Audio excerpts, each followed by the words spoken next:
Hello, my wonderful viewers, and welcome to another episode of Betty Adams Overanalyzes, the last regular Overanalyze episode for Season 1 of the Glitch Text. This has been a wild ride, and I'm really glad I stopped to watch this one that fateful day back in February. Alright, today we are looking at Glitch Text Season 1, Episode 9 or 10. I actually think I'm finally over being irritated at the odd numbering order. Hopefully they don't do anything like this for the second season. Anyhow, Karate Trainer. Above all, this one perplexed me. It is utterly beautifully artistically. There is the same awesome character building that we got in the previous episodes. There are a few subtle hints about the bigger picture dropped, continuing the world building. But for some reason it just didn't grip me like the other episodes had. It was like the show stopped and took a long breath on the arduous trail up Mount Mystery. Which actually makes sense as this is the halfway point in the original 20-episode first season. The oddly flat feeling for a season finale might be the result of a Nick show being parceled up for a Netflix release schedule. So, let's start with full disclosure. I am no fan of fighting games, despite the fact that they ushered in a rather major mental development for me. I am the perfect age to feel nostalgic over these bouncing low-res games. Street Fighter came out just as my eyes and brain were developed enough to understand it, and Mortal Kombat was released just as my hands were large enough to grasp the controllers. I literally got my first taste of Street Fighter at an actual physical arcade at a bowling that was off the side of a bowling alley. For Mortal Kombat, I ended up at a cousin's house and someone explained the basics of the game to me. I was eager. It looked like so much fun. My cousin handed over the controller, and what follows was several hours of frustration that I still have not forgotten. I understood the basics of using the combos fairly quickly, but my stubby little fingers and incredibly poor reaction time meant that using that understanding in a practical manner was almost completely out of the question. I gave it the old elementary school try and came to a rather grim realization. As much fun as it looked like, the amount of work to master this game with my clumsy fingers and pitiful reaction time far exceeded the pleasure I'd get from playing it. So I shrugged and handed off the controller to my cousin with better reaction times. Ever since then, I've had only the most passing interest in the fighting genre, so that probably explains my lack of interest in the build-up to the final competition of this episode. That being said, this was a beautiful episode. The scenes that formed that build-up were simply a joy to behold, if only for the beauty of the animation. Even though I was losing interest in the action, I found myself watching the fights just to see Miko in 5 moves. They were gorgeous. Each movement was smooth and perfect in a way that live action never will be. I don't know how much they are paying their animators, but whatever it is, the animators are earning it. I can count on one hand the number of times I have sat entranced by the show for the animation alone, but with this show, entranced I was. I also got the feeling that there were dozens of little references shooting clean over my head that would have made the show far more enjoyable for anyone who actually took the time to master those old fighting games. Look, anything that required an individual finger to do more than one thing per move was just too complex for me. I was a Tetris girl. All that to the side, this episode has heart. The sibling bond between Miko and her little sister is a delightful reverse image of Miko's bond with her older sister. Miko is trying her level best to be a good sister, to provide what would make her little sister happy, just like her father. However, Miko's drive, the unthinking forward motion she inherited from her mother, blinds her to the actual needs of her sibling. Each of the sisters is very well developed as an individual character and in relation to her family. The eldest sister is clearly Daddy's little girl, quiet empathy, going along with the more forceful personalities around her, and drawing strength from her family when she needs to resist them. Miko's little sister is a carbon copy of their mother, confident, powerful, almost without empathy, as her focus has yet to be tempered by life and love. These matching contrasts really serve to bring out Miko's character, showing her as a beautiful balance of drive and empathy. Miko is almost exactly half her mother and half her father. Miko's little sister serves to illustrate another wonderful facet of this show, something that I appreciate deeply. The writers are not afraid to give even the most sympathetic characters deep character flaws. Miko's sister is, well, if we were supposed to be any less emotionally attached to her, the audience would probably call her a brat.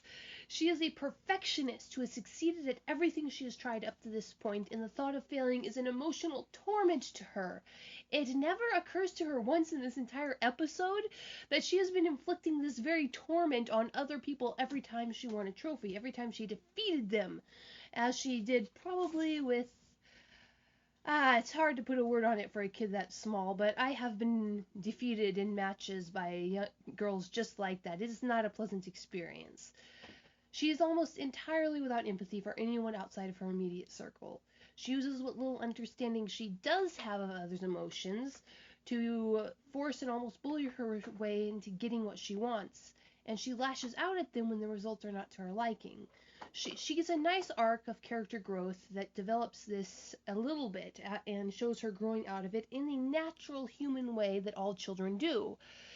Many shows seem to forget that young children lack developed empathy. They have to earn that as they age. It is a power-up, a bonus level that you get as you learn to reach outside of yourself and your own needs and connect to other human beings. And it is rare to see that so realistically illustrated in a children's show. And that is one of the more powerful revelations that you get in this episode. Fives, too, gets his time to shine a bit in his own way. He's definitely a support character in this episode. He does get a very humanizing storyline where the contrast in his life is really driven home. Fives is still very much a child who can get caught up in his own mind and his own imagination. This show captures that perfectly, what it's like to willingly let your own imagination run away with you. He is young and joyful, impulsive and childlike. He is also far too mature for his age. When presented with a problem, he quietly and humbly turns off his imagination and gets to work solving the problem to the best of his ability. This goes back to that time in his grandparents' taco truck at the beginning of the series, where he was going to quietly ignore the Hinobi competition so he could stay and help them. The boy has a good heart. He has suffered and overcome. This is excellent character development. I can only love Fives more for this, and it will make the eventual suffering coming his way all the sweeter from an artistic standpoint. There is also a couple of odd moments that only seem relevant in the light of how well this show is written. In any other show, I would pass them off as simple one-off jokes, but these writers have so far made everything do at least 3 things. And when you have writers that good and you see something that suddenly isn't doing anything but one thing, it makes it stand out. And there are a couple of very conspicuous moments that seem to be sitting there, dull and bland, doing just one thing. First, when reacting to Five's overactive imagination, the boss, Phil, stage whispers that Bergie is a planted spy. Now, from the setup and from Bergie blinding himself immediately afterwards with a barcode scanner, we've all been there, Bergie boy, no shame, we've all been there. We are clearly meant to take this as Phil dryly mocking Five's play acting by sending a shot at Bergie's incompetence. But while Bergie is clearly probably one of the least competent of the more experienced glitch techs, he has still already been established as nobody worth mockery. He is a functional glitch tech. Now, of course, that might have been just Phil's dry sense of humor with a slightly dark twist to it, but these writers have me paranoid. So before that line, I was 100% sure that Bergie wasn't anything except what he appeared to be. Now, 5-10% suspicious that Bergie might actually be some sort of either corporate or government spy. Then there is Phil's own odd moment. So far, he has been the classic middle-aged boss, bumbling along from one event to another, making you wonder how he's maintained his managership of this store, even though Barbara said that the store was, I can't remember her exact words, but Barbara definitely indicated that this was a second-rate store by Hinobi standards. But while wrapped up in his play acting, Fives trips Phil, and for a moment, Phil's face hardens. It's difficult to describe. It's just that for a moment, he went from being an overweight, middle-aged, phlegmatic, and apathetic middle-aged manager to something else, something more intense, something competent and fierce. He growls at Fives, "Do you have a death wish?" Fives, and through him the audience, treat this as just the tired growling of an old man past his prime. irritation and interruption of his job. However, in that moment, Phil did look hard and dangerous. Phil was a glitch tech once, one who might have had all of Mitch's pride and arrogance for all we know. He does seem to get along with Mitch now, and be able to manage Mitch in a way that somebody who didn't have that experience might not be able to. We know from how he greeted Barbara that he had once had enthusiasm to match fives.